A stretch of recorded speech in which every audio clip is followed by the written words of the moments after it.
combat propaganda? Because you guys mentioned, like, why would he speak to this loser? Why would he speak to Tucker Carlson? Well, there is a reason, because it's a tactic, not to get all boring combat propaganda on you, but as you know, I had an early exposure, right? Right. And a trauma. And ever since, I've been enlightening the global population about how the combat propaganda works. And that exactly what it is.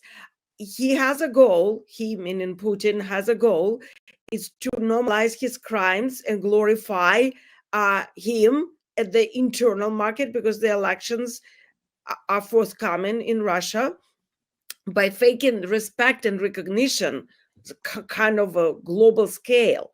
And so there's a very simple model that is working here.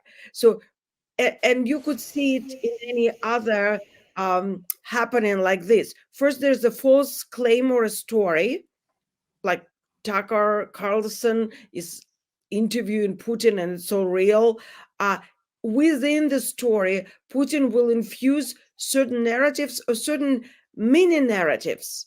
And then the whole thing is circulated on social media. And you could see already how bots and trolls are pushing. And now, of course, the hashtag is trending. When the hashtag is trending, all the mainstream publications need to report it, which they do. And then it bounces back, and then outlets are echoing it.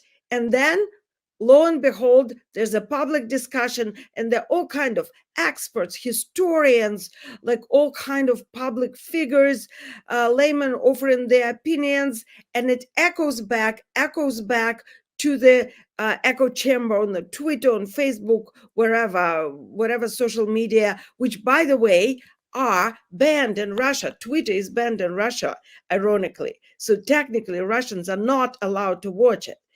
I mean, there's a lot of ironic things like this, because Putin actually speaks about the war. He says the Russian word, as that translates as war, which is banned in Russia. And for that, he can actually, according to the Russian legislation, can go to prison and serve a term, because he's calling That would be wonderful. Not a special. And somebody already actually filed a case for propagating the Nazis, because he accused Poland of starting World War II. Yeah, that was crazy. Echo all the ridiculousness that was happening. Yeah. But it's actually, it normalizes it. It makes it like, so people think, oh, this is real. It's very Ayn Randian. It's quite frightening to me.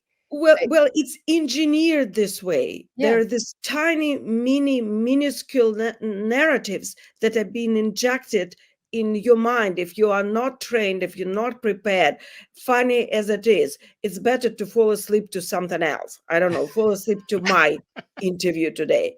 Don't listen to it. Or if you do know that this is there for a reason. It's not just a crazy Brooklyn taxi driver after all. This is a serial killer.